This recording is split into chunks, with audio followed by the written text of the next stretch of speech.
Assalamualaikum warahmatullahi wabarakatuh. Kami dari kelompok 11 akan menjelaskan materi mengenai matriks ekstraseluler dan interaksi sel. Anggota dari kelompok kami yang pertama yaitu Anissa Rizka Arifa, dan yang kedua Nur Khalifah, dan yang ketiga Sulistiani. Apa itu matriks ekstraseluler? Matriks ekstraseluler merupakan jalinan rumit makromolekul yang terdapat pada ruang ekstraseluler. Matriks ini terdiri dari beberapa jenis protein dan polisakarida yang diekskresikan oleh sel-sel pada jaringan. Matriks ekstraseluler berada di bagian luar sel, di mana di dalam matriks ekstraseluler itu nanti akan ada berbagai macam protein yang membentuk suatu struktur. Salah satu pembentuk dari matriks ekstraseluler yang pertama yaitu kolagen. Kolagen merupakan protein utama pada matriks ekstraseluler dan merupakan sebuah keluarga protein berserat yang ditemukan dalam semua hewan multiseluler. Ciri khasnya panjang, kaku, dan memiliki struktur heliks beruntai 3. Kolagen sangat kaya akan prolin dan glisin. Keduanya penting untuk pembentukan heliks beruntai 3. Rantai polipeptida kolagen disintesis pada ribosom yang terikat membran dan dimasukkan ke dalam lumen Re sebagai prekursor besar yang disebut rantai pro-alfa. Setiap rantai pro-alfa lalu bergabung dengan dua lainnya untuk membentuk molekul heliks yang terikat hidrogen dan untai 3 yang dikenal sebagai prokolagen. Setelah diekskresikan, kemudian molekul kolagen akan membentuk polimer yang disebut fibril kolagen. Seringkali fibril kolagen bergabung menjadi serabut kolagen. Nah, nanti serat kolagen akan bersinggungan dengan yang namanya proteoglikan. Kemudian proteoglikan. Proteoglikan merupakan komponen penting dari matriks ekstraseluler dalam jaringan hewan. Proteoglikan suatu struktur kompleks yang terdiri dari polisakarida. Nanti polisakarida ini akan berikatan dengan protein. Protein ditempeli karbohidrat, kemudian membentuk polisakarida, kemudian kumpulan dari polisakarida ini dinamakan proteoglikan. Nah, proteoglikan ini menempel pada serat kolagen. Proteoglikan terbentuk dari GAG yang secara kovalen merekat pada protein inti. Proteoglikan terbentuk dari glikosaminoglikan atau GAG yang secara kovalen melekat pada protein inti. Glikosaminoglikan sendiri adalah polisakarida tidak bercabang panjang yang terdiri dari unit disakarida berulang. Selanjutnya yaitu fibronektin. Fibronektin adalah glikoprotein dari matriks ekstraseluler yang terikat pada membran reseptor protein yang disebut integrin. Fibronektin kemudian berikatan dengan protein. Kemudian laminin. Laminin adalah glikoprotein yang terdiri dari setidaknya 2 rantai polipeptida yang saling mengikat dengan ikatan disulfida. Dan yang terakhir yaitu integrin. Integrin adalah reseptor transmembran yang memfasilitasi adhesi sel-sel dan matriks ekstraseluler atau EC. Assalamualaikum warahmatullahi wabarakatuh. Kami dari kelompok 11 akan menjelaskan materi mengenai matriks ekstraseluler dan interaksi sel. Anggota dari kelompok kami yang pertama yaitu Anissa Rizka Arifa, dan yang kedua Nur Khalifah, dan yang ketiga Sulistiani. Apa itu matriks ekstraseluler? Matriks ekstraseluler merupakan jalinan rumit makromolekul yang terdapat pada ruang ekstraseluler. Matriks ini terdiri dari beberapa jenis protein dan polisakarida yang diekskresikan oleh sel-sel pada jaringan. Matriks ekstraseluler berada di bagian luar sel, di mana di dalam matriks ekstraseluler itu nanti akan ada berbagai macam protein yang membentuk suatu struktur. Salah satu pembentuk dari matriks ekstraseluler yang pertama yaitu kolagen.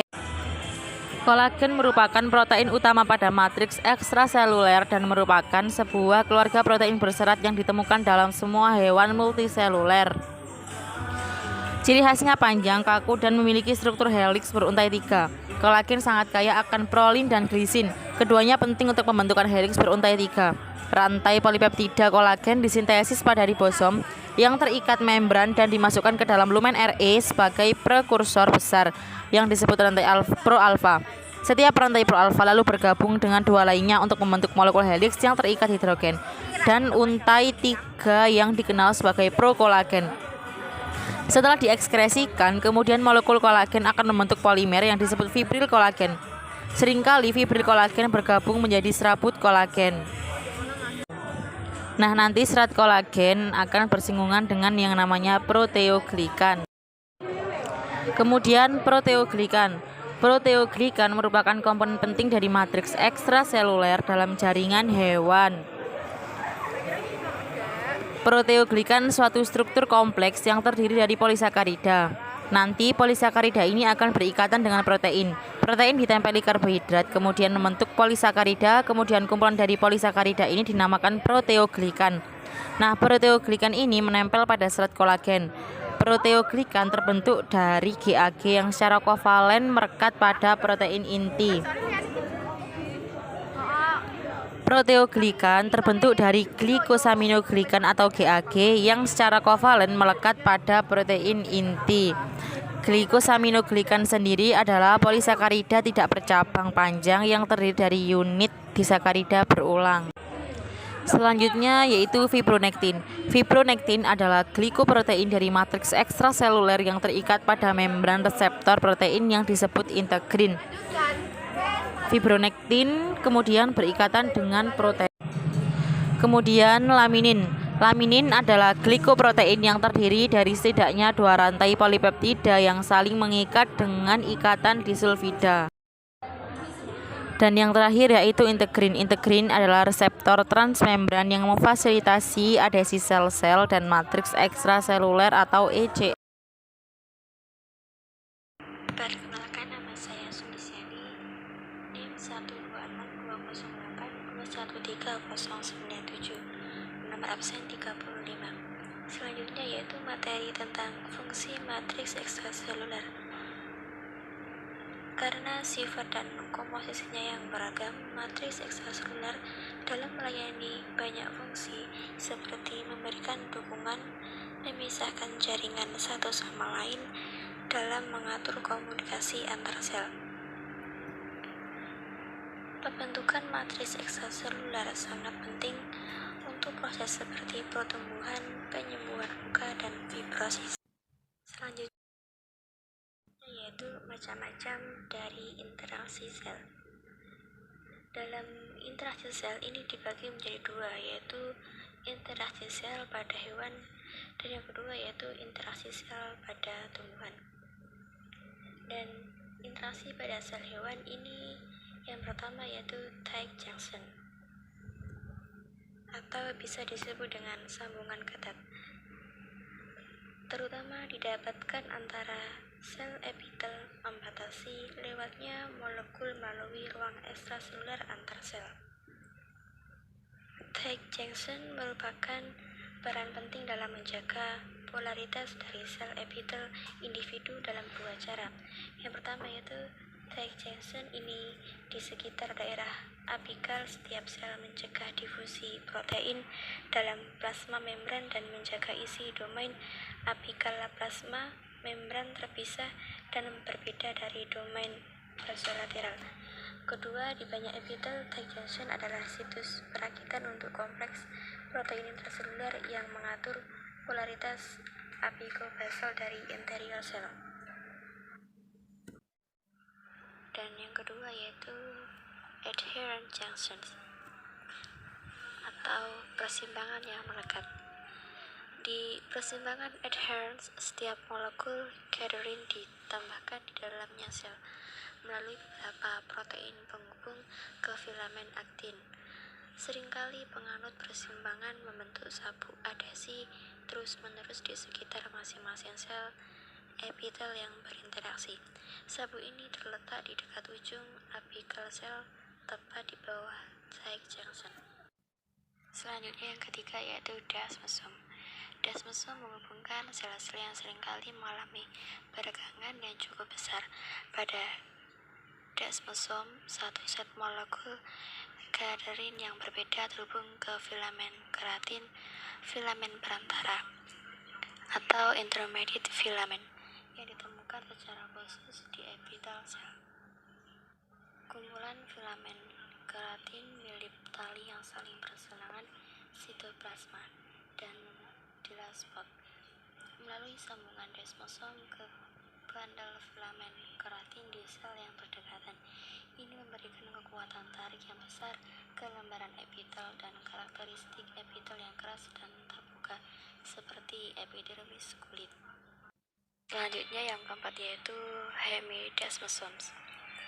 Lepuhan adalah pengingat yang menyakitkan bahwa itu tidak cukup untuk sel-sel epidermis untuk melekat erat satu sama lain. Mereka juga harus ditambatkan ke jaringan ikat di bawahnya. Penjangkaran dimediasi oleh integrin di membran plasma basal sel. Domain extracellular integrin ini mengikat laminin di lamina basal. Dalam sel, ekor integrin terikat melalui protein penghubung ke filamen keratin, menciptakan struktur yang terlihat seperti setengah desmosomes.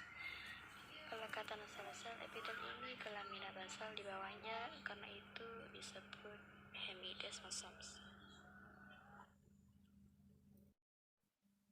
Selanjutnya yang kelima yaitu gap junction atau celah persimpangan. Pada mikroskop elektron, celah persimpangan muncul sebagai daerah di mana membran plasma dari dua sel terletak berdekatan dan persis sejajar, dengan celah yang sangat sempit 2-4 nm di antara mereka. Kesenjangan bagaimanapun tidak sepenuhnya kosong. Itu membentang oleh ujung yang menonjol dari banyak kompleks protein transmembran identik yang berada di membran plasma dari dua sel yang berhadapan. Kompleks ini yang disebut konekson disejajarkan ujung ke ujung untuk membentuk saluran sempit berisi air melintasi membran yang berinteraksi. Selanjutnya yaitu materi fungsi dari nama-nama persimpangan. Yang pertama yaitu tight junction. Fungsinya yaitu menyegel sel-sel tetangga bersama-sama dalam epitel lembar untuk mencegah kebocoran ekstraseluler molekul di antara mereka, membantu mempolarisasi sel. Yang kedua, adherence junction. Fungsinya yaitu bergabung dengan bundel aktin dalam satu sel ke bundel serupa di sel tetangga. Yang ketiga yaitu desmosomes. Fungsinya untuk bergabung dengan filamen perantara dalam satu sel dengan yang ada di tetangga. Dan yang keempat yaitu gap junction. Fungsinya yaitu untuk membentuk saluran yang memungkinkan kecil intraseluler molekul yang larut dalam air, termasuk anorgan ion dan metabolit untuk berpindah dari sel ke sel. Yang kelima yaitu hemidesmosomes. Fungsinya untuk jangkar filamen menengah dalam intermediate filamen sel ke lamina basal. Selanjutnya yaitu interaksi sel pada tumbuhan. Di interaksi sel pada tumbuhan ini yaitu ada plasmodesmata. Jaringan tumbuhan tidak memiliki semua jenis sambungan sel yang telah kita bahas sejauh ini karena sel-sel mereka disatukan oleh dinding sel mereka. Yang penting bagaimanapun mereka memiliki rekan fungsional dari gap junction. Sitoplasma dari sel tumbuhan yang berdekatan terhubung melalui saluran komunikasi menit disebut plasmodesmata yang membentang di antara dinding sel. Sebaliknya ke saluran gap junction, plasmodesmata adalah saluran sitoplasma yang dilapisi dengan membran plasma. Jadi pada tumbuhan, sitoplasma adalah pada prinsipnya terus-menerus dari satu sel ke sel berikutnya, memungkinkan lewatnya baik molekul kecil maupun besar, termasuk beberapa protein dan pengatur RNA lalu lintas yang terkendali dari regulator transkripsi dan RNA pengatur dari satu sel ke sel lain penting dalam perkembangan tanaman. Sekian materi dari saya, kurang lebihnya mohon maaf. Materi berikutnya adalah fungsi interaksi sel. Fungsi interaksi sel yaitu untuk mempertahankan kehidupan di dalam sel. Hal ini dikarenakan sel tidak akan mampu bekerja dan membentuk sebuah jaringan apabila tidak ada koordinasi antara satu sel dengan sel yang lain. Maka dari itu, miliaran sel penyusun setiap makhluk hidup harus berinteraksi dan berkomunikasi untuk mengkoordinasikan aktivitasnya, sehingga memungkinkan organisme untuk melakukan perkembangan. Nah, bentuk interaksi ini dibagi menjadi dua, yaitu interaksi sel secara fisik dan interaksi kimiawi. Selanjutnya adalah persinyalan sel atau cell signaling. Dalam organisme multiseluler, sel harus menafsirkan banyak sinyal yang mereka terima dari sel lain untuk membantu mengkoordinasikan perilaku mereka. Sinyal yang melewati antar sel lebih sederhana daripada jenis pesan yang biasa dipertukarkan manusia melalui handphone. Dalam komunikasi yang khas antar sel, sel pensinyalan menghasilkan jenis ekstraseluler tertentu molekul sinyal yang dideteksi oleh sel target. Sel target ini memiliki protein yang disebut reseptor yang mengenali dan merespon khusus untuk molekul sinyal. Sel dalam organisme multiseluler menggunakan ratusan jenis ekstraseluler molekul sinyal untuk berkomunikasi satu sama lain. Molekul sinyal ini dapat berupa protein, peptida, asam amino, nukleotida, steroid, lemak turunan asam, atau bahkan gas terlarut. Tetapi semuanya bergantung pada beberapa gaya atau tipe komunikasi dasar untuk menyampaikan pesan. Selanjutnya adalah jenis-jenis sinyal. Yang pertama adalah endokrin atau komunikasi jarak jauh. Endokrin adalah sel-sel yang menghasilkan hormon sebagai molekul ekstrakuler. Pada gambar, hormon diproduksi di kelenjar endokrin dan akan disekresikan ke dalam aliran darah dan distribusikan secara luas di seluruh tubuh. Yang kedua adalah parakrin atau komunikasi jarak pendek. Persinyalan parakrin ini merupakan persinyalan yang kurang umum. Dalam kasus, daripada memasuki aliran darah, molekul sinyal berdifusi secara lokal melalui cairan ekstraseluler dan tetap berada di sekitar sel yang mensekresinya. Dengan demikian, mereka bertindak sebagai mediator lokal di sekitar sel. Dalam beberapa kasus lain, sel dapat merespon mediator lokal yang mereka hasilkan sendiri. Suatu bentuk komunikasi parakrin ini disebut dengan pensinyalan autokrin. Pada gambar, sinyal parakrin dilepaskan oleh sel ke dalam cairan ekstraseluler di lingkungan mereka dan bertindak secara lokal. Yang ketiga adalah neuron. Sinyal saraf atau neuron dapat menyampaikan pesan jarak jauh. Namun dalam kasus pensinyalan saraf, sebuah pesan tidak disiarkan secara luas, tetapi malah dikirim dengan cepat dan khusus ke sel target individu melalui jalur pribadi. Saat diaktifkan oleh sinyal dari lingkungan atau sel saraf lain, neuron mengirimkan sinyal listrik impuls berpacu di sepanjang aksonnya dengan kecepatan hingga 100 meter per detik. Saat mencapai terminal akson, sinyal listrik ini diubah menjadi bentuk kimia. Setiap impuls listrik merangsang terminal saraf untuk melepaskan molekul sinyal ekstraseluler yang disebut dengan neurotransmitter. Nah, neurotransmitter kemudian berdifusi melintasi celah sempit yang memisahkan membran terminal akson dari membran sel target. Yang keempat adalah kontak dependent atau ketergantungan kontak. Jenis komunikasi ini dimediasi sinyal yang paling intim dan jarak pendek dari semuanya. Tidak memerlukan pelepasan hormon yang disekresikan molekul. Sebaliknya, sel-sel melakukan kontak fisik langsung melalui molekul sinyal yang bersarang di membran plasma sel pemberi sinyal dan protein reseptor yang tertanam dalam membran plasma target sel. Pada gambar, sinyal yang terikat pada permukaan sel molekul berikatan dengan protein reseptor pada sel yang berdekatan. Apakah sel merespon molekul sinyal tergantung apakah ia memiliki reseptor untuk sinyal itu. Setiap reseptor biasanya diaktifkan oleh hanya satu jenis sinyal. Molekul sinyal ekstraseluler dapat dibagi menjadi dua, tergantung pada jenis reseptor yang berinteraksi dengannya. Yang pertama adalah sel surface receptor. Kelas ini terdiri dari molekul besar atau hidrofilik untuk melintasi membran plasma sel target. Karena ini, mereka tidak dapat melintasi membran plasma secara langsung. Sebagai gantinya, mereka mengikat ke permukaan sel reseptor pada gambar yang berwarna hijau, yang akan menghasilkan satu atau lebih sinyal intraseluler molekul dalam sel target. Yang kedua adalah intraseluler reseptor. Kelas kedua ini terdiri dari molekul yang cukup kecil atau hidrofilik, sehingga cukup untuk melewati membran plasma dan masuk ke sitosol sel target, di mana mereka dapat mengikat protein reseptor intraseluler.